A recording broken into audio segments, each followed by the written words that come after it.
created yet. It will be created by the California Film Commission, on which I sit as well.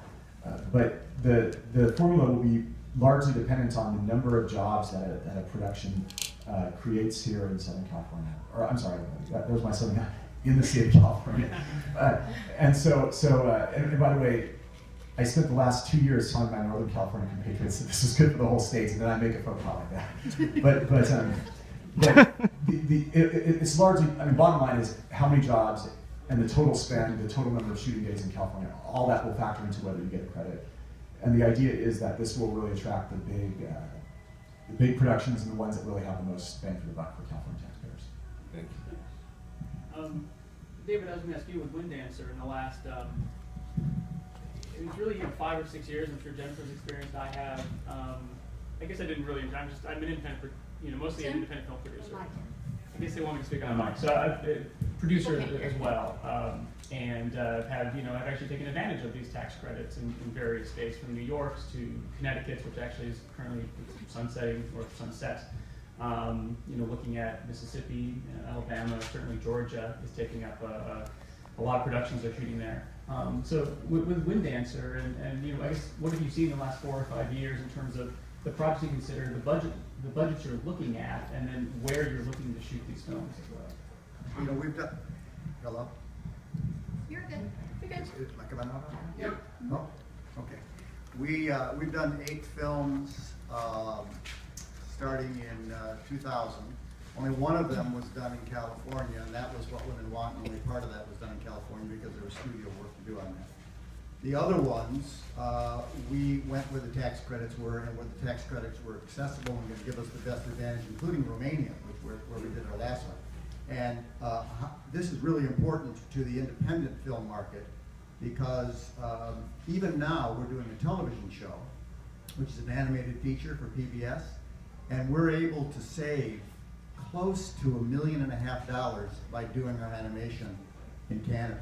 We didn't want to, but $1.5 million, my goodness. We would have rather done it here. We had a company all lined up, but when you look at the whole thing, it doesn't make sense. So our 7 pictures we've done them in New York, when we actually got a better break in New York than we did here. We've done them in Austin. We've done them all over the country, because it makes such a difference to the smaller, under $10 million production when you start saving that amount of money. Plus, the trick about incentives is a state can have a great incentive, but only 2 viable crews. So if you go to Michigan, which used to have, and it's changing, had a great incentive. Clint Eastwood went there and shot movies and basically was getting a huge amount, even above the line, paid back to him. But he was getting the first crew out of Detroit. He was getting the best crews. And if you aren't deep in crews, then you might get a great incentive, but a crappy movie. So there's lots of things to figure out besides just the money of it. So we shop around the states, and we talk to film commission saying we need, the number 1, number 2 crew you have, or we can't come there. So there's a lot of politicking to get in there. But ultimately, we haven't done the California one because of the lottery, just because of what you said. It sounded so risky, and we would get close enough, and I think it was June when you had to have, and the timing never worked out for us to apply, whereas we'd go to New Mexico.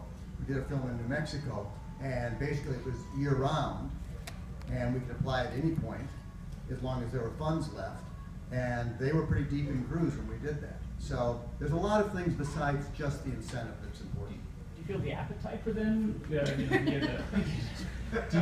you feel that, like Mike said, the appetite for those among local governments, or even among the kind of work it takes to shop those and to get the best crew? I mean, do you think the appetite among producers is going to diminish over the next decade? Well, I'm not sure I can answer you. Well, I think that I shouldn't say this, but I'm going to. I'm not sure tax incentives do what they're supposed to do for the local communities. I'm not sure that happens. I've heard that, trust me. Yeah, I'm not sure. I'm not sure about that. I don't know enough information, but where I live right now in La Piñata, they're beginning to rain down some laws, some rules about who can shoot there and when they can shoot, and because it's such an inconvenience, Now that, you know, that's just one small city, but I'm not sure the advantages are there. I've seen it both sides of the ledger, that there is an advantage, there isn't an advantage to going to do this, but there's definitely an appetite and an advantage to the individual producer. There's no question that I can lay out on each of my movies how we were able to increase the quality of our movie because we were able to decrease the amount of money how we were spending our money. We had more money to spend in ways that we wanted to spend it. So if the budget is $10,000 and we're getting incentives of $1.5 million, we might spend that $1.5 million, which is making an $11.5 million movie if we want. We might do that if we want to get a better film, or we might save the $1.5 million. It's a great tool for the individual producer. But I'll tell you, depending on the film, lots of producers that I know that are also financing films would love to shoot in LA. They'd love to. Deep in crews, there's so much to say about California and Southern California particularly, but also Northern California, that it's an advantage to shoot here. Your quality of the crews you're going to get, quality of the actors you're going to get. When you go up to somebody and you say to Michael, you know what, you're going to drive 20 minutes to work every day. We're not going to take you to North Carolina. I mean, there's lots of advantages to shooting here, but the financial advantage has not really made sense to producers yet. I just want to echo what he said, is that I've talked to producers again and again and say, we'd love to shoot here. So it's not just that they're being bad to crews and to unions and things like this. They just have to count the money. And so 10 years from now and 30 years from now, I think people are still going to be chasing the money, along with crews and, you know, weighing one factor against the other. But their first choice is always to do the best they can, and then I think their second choice is always to do the best they can for the money. Yeah. Right. And you know, I finished a film this year that almost went to Romania, finally wound up because of tax credits in South Africa, and thank God for that, because it turned out to be the perfect location for us and all this sort of thing. It was perfect. And the crews were incredible. They were wonderful there. There's been a lot of activity South there. Africa's a great place to shoot. South Africa was wonderful. It's available. And but our CGI is being done in Bulgaria, and there are other things, and they would rather hire somebody here, but they can't compete. And you're talking about, we're not just competing with Louisiana anymore, because everybody with a good Canon camera is a filmmaker now. You're competing for other people's bedrooms and their neighborhoods for where films are made. They're making them in their living rooms, so and their backyards and the local park without a permit. So it's not just competition with other states right now. I made a picture in Connecticut some years ago because it's supposedly a right-to-work state, meaning not too much union influence. Only one thing, there were no qualified crew.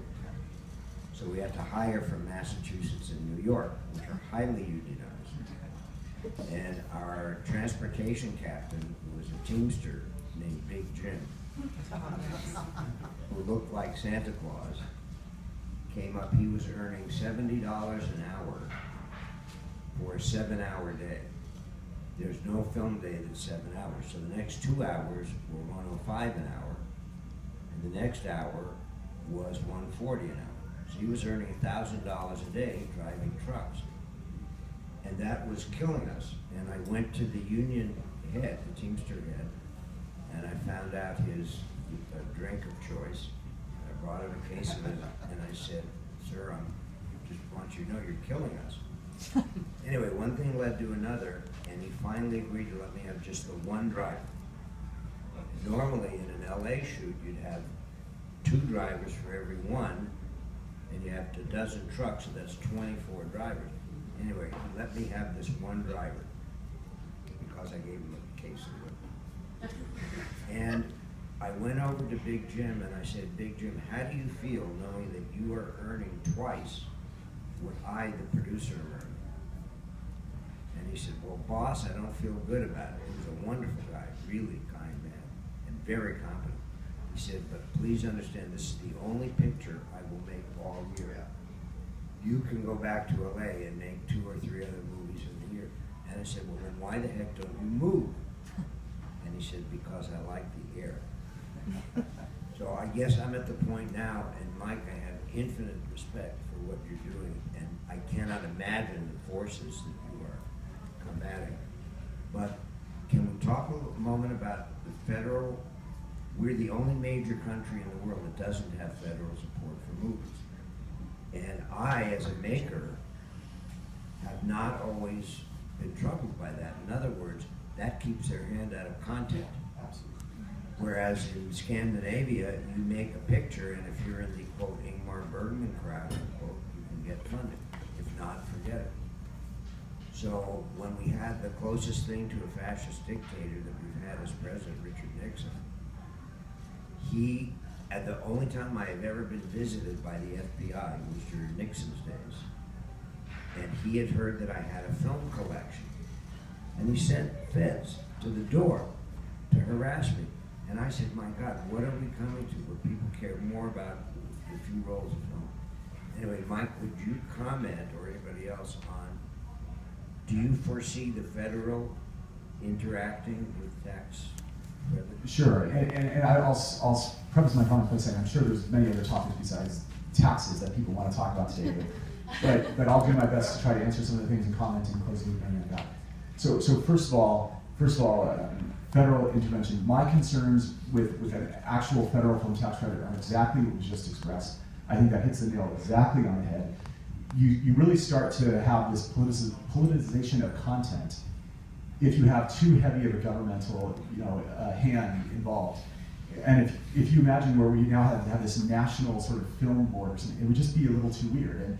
And frankly, those are some of the things, even as a state official, that kind of scared me a little bit, is when we start talking about, we want to incentivize the big productions. Well, big productions have a decidedly different feel than some of the independent productions, right? I mean, if you just say, quick, name a big production, you might say Transformers, right? And that's a very, very different feel than if you say, quick, name an indie film, right? And I realize that the Transformers of the world, they employ more people.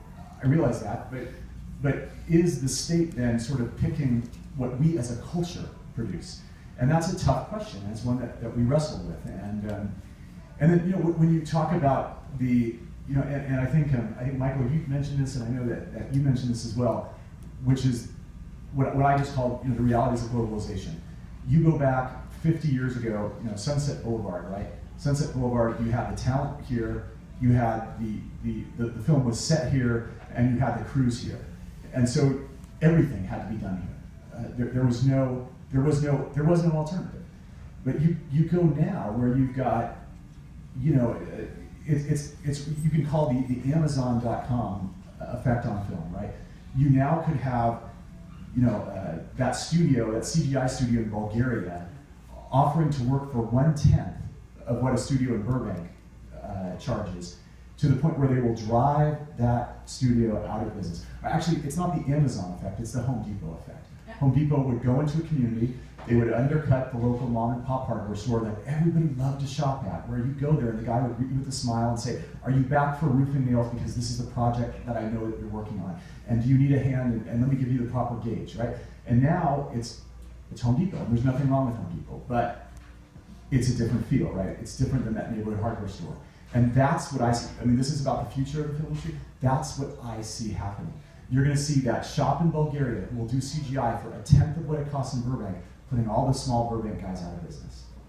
And then at some point, that's all that's left. And is the quality the same? I don't know. What's the effect on the economy? Well, it's profound. So we can't combat globalization. It's like when I talk to a manufacturer out of the film industry, we can't compete with $5 a day labor in Indonesia. We never will. But what are the strengths that we do have? And I think those things have to be emphasized, and those things will be. And by the way, I should also start by saying I have a new assignment this year.